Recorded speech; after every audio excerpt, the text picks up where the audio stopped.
The Ruined Legacy, a Christmas Shadow.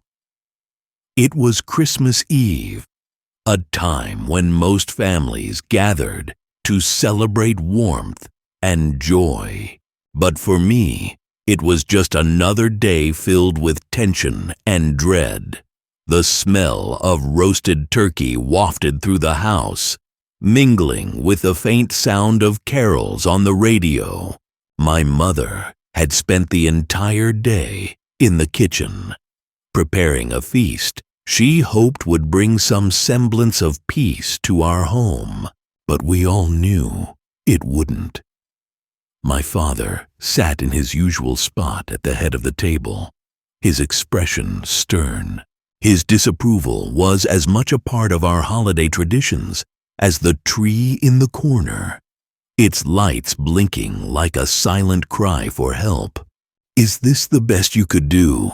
he muttered, picking at the stuffing on his plate. My mother's face fell, but she said nothing, as always. I clenched my fists under the table, the familiar wave of helplessness washing over me. I was 19 that year, home for the holidays after my first semester in college. I had hoped the distance would lessen his grip on me. But even hundreds of miles away, his voice haunted my thoughts. Every choice I made felt like a risk, knowing his judgment would be waiting for me when I returned. That Christmas, he was angrier than usual. He'd found out I'd switched my major from business to psychology, a decision I made for myself, not for him. When I told him earlier that day, he exploded. "Psychology? What a waste of time. Do you think you're better than me? Smarter. You'll end up just like your mother, weak and useless."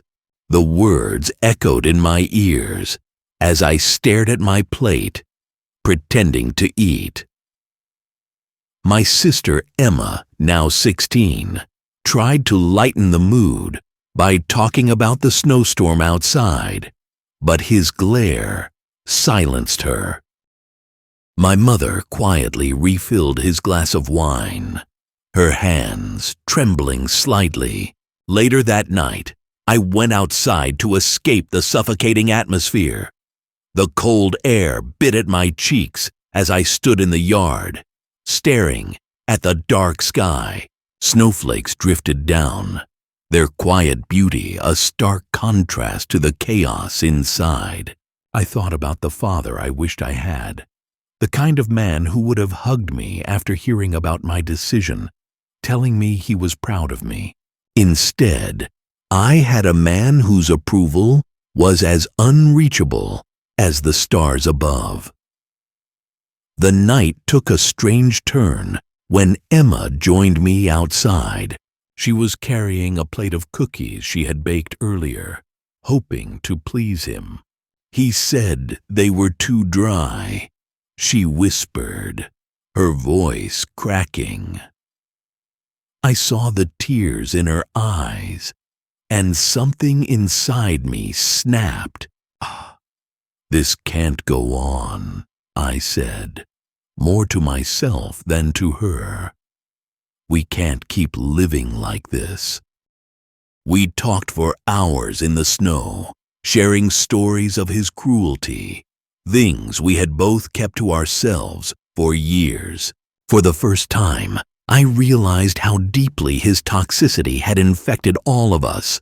My mother, once vibrant and full of life, had become a shadow of herself. Emma, so bright and talented, was shrinking under the weight of his expectations. And me, I was terrified of becoming him. That Christmas marked a turning point. It was the last time I spent the holidays in that house.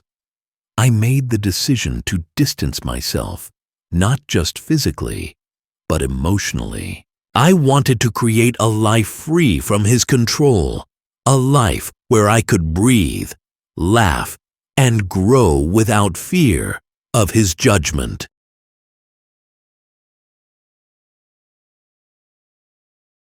Years later, I have my own family now. Each Christmas, as we decorate the tree and exchange gifts, I'm reminded of that snowy night. I vowed never to let my son feel the way I did, to know that love isn't conditional, that his worth isn't tied to anyone's approval. For anyone reading this, stuck in the grip of a toxic family member, remember, blood doesn't define your worth. It's okay to walk away. Sometimes, the best gift you can give yourself is freedom.